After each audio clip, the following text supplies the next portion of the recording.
براہ راست آپ کو لے چلیں گے اسلام آباد میں وزیر مملکت اطلاعات فاروق حبیب اور پارلیمانی سیکریٹری ملکہ بخاری نیوز کانفرنس کر رہے ہیں۔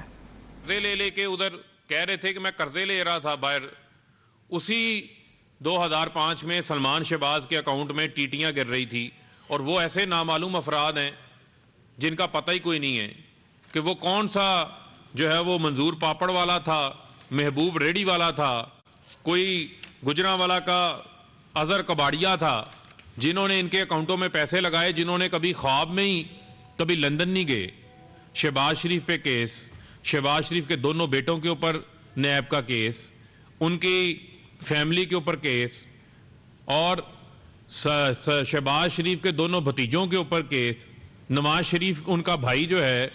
ان کے اوپر سزائیں ان کو ہوئی ہیں، شہباز شریف کی بھتیجی مریم صفدر کو جو ہے وہ سزا ہوئی ہے اپنا ایون فیلڈ کے محلات کے اندر۔ تو یہ پھر کہتے ہیں جی ہمارے سے مشاورت کریں۔ آپ سے مشاورت کرنے کا مطلب تو یہی ہے کہ پورا کا پورا ٹبر چور ہے، اور ان سے پوچھیں کہ آپ کا تفتیشی کون سا لگانا ہے۔ یہ تو آپ کی فرمائش جو ہے وہ ہم پوری نہیں کر سکتے۔ یہ آپ کی فرمائش جسٹس ریٹائرڈ قیوم نے پوری کی تھی، جس نے آپ کے کہنے کے اوپر جو ہے وہ فیصلے کیے تھے۔ 2000 نیب جب سے بنا 2016 تک 240 ارب روپیہ ریکوری، پچھلے 4 سال میں 540 ارب روپیہ ریکوری۔ ہم یہ فوکس کرنا چاہتے ہیں کہ جو آپ کی سیاست میں آ کر آپ کے آنے سے پہلے کیا اثاثے تھے، اب آپ کے کیا اثاثے ہیں وہ دیکھیں آپ۔ اور نیب لاز کے اندر جو امینڈمنٹس لائی گئی ہیں وہ ان گڈ فیتھ لائی گئی ہیں، اور جو کلیکٹو فورمز ہیں ڈیسیژن میکنگ کے، کیبنٹ ہے، ای سی سی ہے، سی سی آئی ہے۔ سی سی آئی میں تو سارے صوبوں کے وزرائے اعلیٰ بھی موجود ہوتے ہیں، اور وہاں پر کلیکٹو وزڈم اپلائی ہوتا ہے، ڈیسیژن میکنگ ہوتی ہے، بڑی سوچ سمجھ کے ہوتی ہے، ڈیلیبریشنز کے ساتھ ڈیسیژن میکنگ ہوتی ہے، اور اس کا کوئی ایفیکٹ ہماری حکومت کے اوپر تو نہیں آنا۔ جب قانون بن جاتا ہے تو آنے والی کل کو کوئی بھی کیبنٹ ہوگی، کوئی بھی سی سی ہوگی، اس کے اوپر بھی اس کا عمل درآمد ہوگا۔ ٹیکس ایویژن، آپ نیب کے پاس پرائیویٹ بزنس مین کو ایز آف ڈوئنگ بزنس کے حوالے سے اقدامات ہم نے لیے ہیں، لیکن جو ادارے ہیں وہ ادارے اپنی جگہ کے اوپر کام کریں گے۔ چاہے وہ ایف بی آر کا معاملہ ہے وہ ایف بی آر دیکھ لے گا، جو ایف آئی اے کا معاملہ ہے اس کو ایف آئی اے دیکھ لے گا۔ اور جو نیب چیئرمین کی تقرری کے حوالے سے جو یہ تنقید کرتے ہیں، تو اس میں پہلے قانون خاموش تھا، پریزیڈنٹ جو ہے وہ انیشیٹ کرتے ہیں لیڈر آف دا ہاؤس اور لیڈر آف دا اپوزیشن کے ساتھ مشاورت کو۔ اب اس میں ہم نے آئین سے ہی راستہ لیا، آئین میں لکھا ہوا ہے چاہے آپ نے بنانی ہو الیکشن کمشنر کی تعیناتی ہو، جہاں پر ڈیڈ لاک ہو تو معاملہ پارلیمانی کمیٹی کے پاس چلا جاتا ہے۔ ہم نے تو پارلیمان کو مضبوط کیا ہے، پارلیمان کو عزت اور رسپیکٹ دی ہے۔ یہی ہمیں کہتے تھے پارلیمان کو عزت دیں، پارلیمان کو عزت دیں، تو کیا پارلیمانی کمیٹی کو اس میں شامل کرنے سے کیا ان کو جو ہے وہ یہ باتیں بری لگ رہی ہیں؟ اور کیا ان کو جو اپوائنٹمنٹ کا سسٹم ہے، یہ تو کہتے تھے نیب کو بند کر دیں، جب تک مشاورت کا عمل جاری ہوگا جو موجودہ چیئرمین ہے وہ اس کو کنٹینیو کر سکتے ہیں۔ تو میں یہ سمجھتا ہوں کہ یہ جو امینڈمنٹس نیب آرڈیننس کے ذریعے لائی گئی ہیں یہ ایک کمپریہنسو امینڈمنٹس ہیں، جس سے ہمارا متمنہ نظر نیب کے نظام کو مزید فعال کرنا ہے، نیب کو جو ہے وہ مضبوط کرنا ہے۔ اکاؤنٹیبلٹی کا جو پروسیس ہے، جہاں جمہوریت ہوتی ہے، جہاں پر اختیار ہوتا ہے، وہاں پر اکاؤنٹیبلٹی بھی ہوتی ہے۔ اور جو یہ لوگ باتیں کرتے ہیں کہ جی چینی سکینڈل کو این آر او دے دیا، آٹا سکینڈل کو این آر او دے دیا، تو بھئی مجھے آپ یہ بتائیں کہ ویسے میں نے آپ سے نکمی اپوزیشن بھی کوئی نہیں دیکھی، آپ کو جو ہے وہ یہ سکینڈل تو بڑے نظر آتے ہیں۔ آپ کسی ایک سکینڈل کو لیں اور اٹھا کے کسی ادارے پہ چلے جائیں، وہ کالا تلسمی کوٹ کہاں ہے جو نواز شریف پہن کے میمو گیٹ کے اوپر گئے تھے؟ وہ لٹکا ہوگا رائیونڈ کی کسی الماری کے اندر، وہ نکالیں، شہباز شریف کو پہنائیں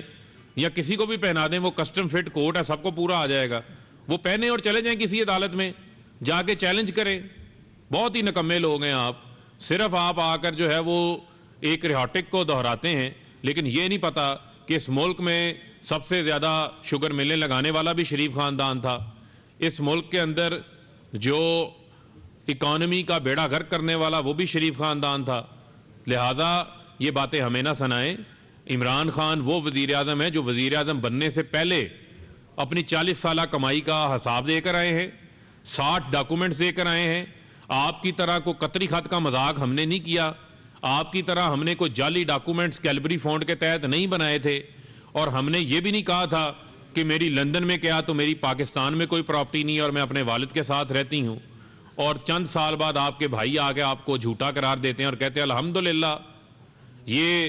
لندن کے فلیٹس ہمارے ہیں اور ان کی مالک جو ہیں وہ مریم صفدر ہیں. تو یہ ایک پوری جو ہے وہ جھوٹ کی داستان ہے جو ان کے ساتھ منسلک ہے, اور اپنا اینڈ کے اوپر بات وہ لوگ کر رہے ہیں جن کے کریکٹر کے اوپر کرپشن کی بہت بڑی میں سمجھتا ہوں کہ دھبا لگا ہوا ہے. لہذا ان لوگوں سے نیب قوانین کے حوالے سے بات کرنا اور اس میں کوئی اچھی چیز ان کی طرف سے تجویز سامنے آ جانا, اس کی مجھے جو ہے وہ کسی قسم کی کوئی بعید جو ہے وہ نظر نہیں آتی. تو میں ان کو یہ مشورہ دینا چاہتا ہوں کہ اس آرڈیننس نے جو ہے وہ پارلیمنٹ میں آنا ہے, پارلیمنٹ میں اس پہ ڈسکشن ہوگی. آپ پارلیمنٹ میں ان 34 شقوں کے علاوہ جو کہ NRO تھی جس میں یہ بھی کہا گیا تھا کہ اگر کسی کو سزا ہو جائے تو 5 سال بعد وہ سزا ختم ہو جائے گی. ویسے میں آپ کی عقل کے اوپر داد دینا چاہتا ہوں, یہ جتنے رستو PMLN کے اندر بیٹھے ہوئے ہیں, یہ میں پاکستان کی قوم کو بتانا چاہتا ہوں کہ یہ کہتے ہیں کہ جس شخص نے کرپشن کی ہو اس کو 5 سال بعد اس کی سزا ختم ہو جائے تو وہ ڈرائی کلین ہو جائے گا, وہ پھر کرپٹ نہیں رہے گا, اس کا کریکٹر بھی ٹھیک ہو جائے گا. تو ان کا تو ارادہ ہے کہ سدا اس ملک کے اوپر جو ہے وہ کرپشن کا راج رہے. ان کے راستے کی جو رکاوٹ ہے وہ عمران خان ہے جس نے اس قوم کے ساتھ کمٹمنٹ کی ہوئی ہے کہ کرپشن کے نظام کو اس کی جڑ سے اکھاڑنا ہے.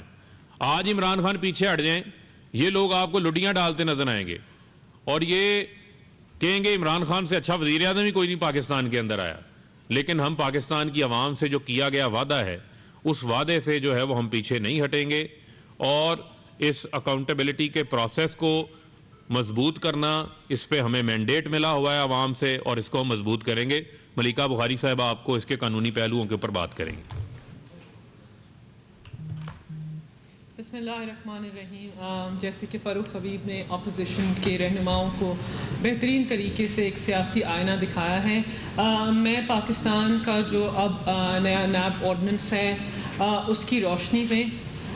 حقائق پر بات کرنے کی کوشش کروں گی, اور جو نیب کا مسودہ ہے اس کی قانونی شقوں پر جو اعتراضات اپوزیشن کے رہنماؤں نے ریز کیے ہیں اس کے اوپر جواب دینے کی کوشش کروں گی. پہلے تو یہاں پر NRO کی بہت بات ہوئی, اپوزیشن کے رہنماؤں نے NRO کی بات کی. بات یہ ہے کہ جو ہمیشہ NRO چاہتے ہیں وہ ہر چیز کو NRO کے زاویے سے دیکھتے ہیں. ایک سابق وزیر اعظم نے پریس کانفرنس کی اور ہم سمجھتے تھے کہ بہتر طریقے سے ہماری ایکسپیکٹیشن تھی کہ شاید قانون کا مطالعہ کر کے آئیں گے, قانون کو پڑھ کے آئیں گے, مسودے کو پڑھ کر آئیں گے, اور اس کے بعد جو بھی پریس کانفرنس کریں گے وہ تنقید برائے تنقید نہیں ہوگی. لیکن الحمدللہ اپوزیشن کے رہنماؤں نے تنقید برائے تنقید کی روایت کو آگے بڑھایا. ان کی پریس کانفرنس ایک دفعہ پھر گمراہ کن تھی, حقائق پر مبنی نہیں تھی اور اصلیت سے بہت دور تھی. یہاں پر بات کی گئی کہ پاکستان تحریک انصاف کی حکومت اپنے آپ کو NRO دے رہی ہے. ان کو بتانا چاہتے ہیں کہ پبلک آفس ہولڈر کی جو ڈیفینیشن پاکستان کے نیب قانون میں موجود ہے اس کے اندر حکومت کے سارے وزراء شامل ہوتے ہیں. یہاں پر کوئی اپنے آپ کو NRO دینے کی کوشش نہیں کر رہا. جو نیب کی ججمنٹس آئی ہیں, جو اعلیٰ عدالت کی ججمنٹس ہیں, ان کا مطالعہ کیا گیا, اور جس قسم کی تنقید آ رہی تھی اور جس قسم کی ججمنٹس نیب کی بھی آ رہی تھی ٹرائل کورٹس کی, اس کا مطالعہ کرنے کے بعد ہم نے یہ فیصلہ کیا کہ جو ٹیکس کے میٹرز ہیں ان کو نیب کے زمرے سے نکال دیا جائے, اس کا فورم چینج کر دیا جائے. صرف فورم چینج کیا ہے, ٹیکس کے میٹرز کو کمپلیٹ